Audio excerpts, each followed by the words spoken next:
Encore 76 Gazaouis ont été tués par Israël. Écoute bien cette vidéo, je vais tout expliquer. Alors, faut savoir qu'Israël et les États-Unis ont créé des pièges à civils à Gaza et leur tirent dessus au moment où ces civils affamés se rendent vers les sites d'aide humanitaire. Et vu qu'Israël se défend et dit qu'elle ne le fait pas, on va prendre les faits. Ça évitera de répondre à la propagande de cette bande de dégénérés psychopathes. Alors déjà, il faut que tu saches que depuis mai 2025, ce n'est plus l'ONU qui distribue l'aide alimentaire, mais la Gaza Humanitarian Foundation, qui est donc aujourd'hui contrôlée par Israël et les États-Unis.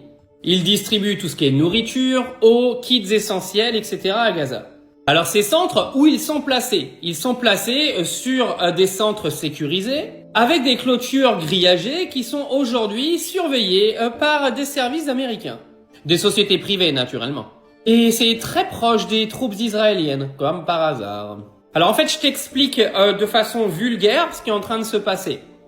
Ils attirent les civils affamés vers justement cette ONG qui n'est absolument pas reconnue par l'ONU. Donc c'est-à-dire qu'aujourd'hui, la distribution d'aide humanitaire à Gaza se fait par Israël et les États-Unis non reconnus par l'ONU parce que l'ONU sait en gros que Israël et les États-Unis sont en train de piéger le peuple gazaoui.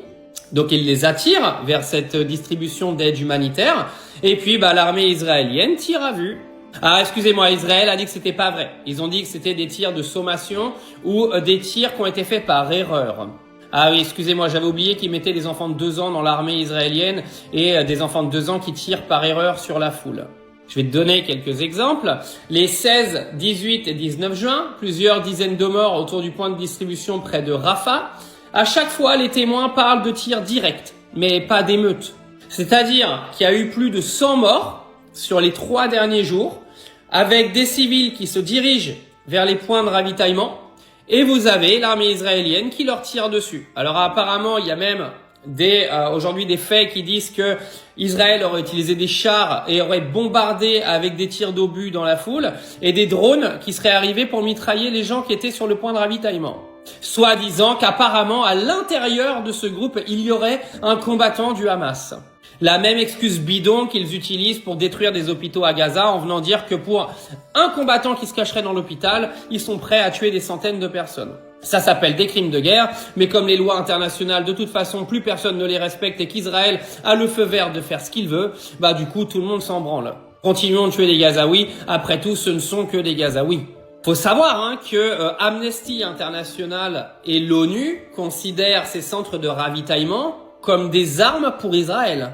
On parle pas de TikTokers ou de gars sur Twitter qui balancent des rumeurs. On parle d'organisations qui sont reconnues mondialement, qui viennent expliquer qu'Israël et les États-Unis utilisent les centres de ravitaillement pour tuer des civils. Donc dans ces cas-là, on pourrait également accuser Donald Trump et les États-Unis de crimes de guerre. Mais apparemment, on n'a pas les boules.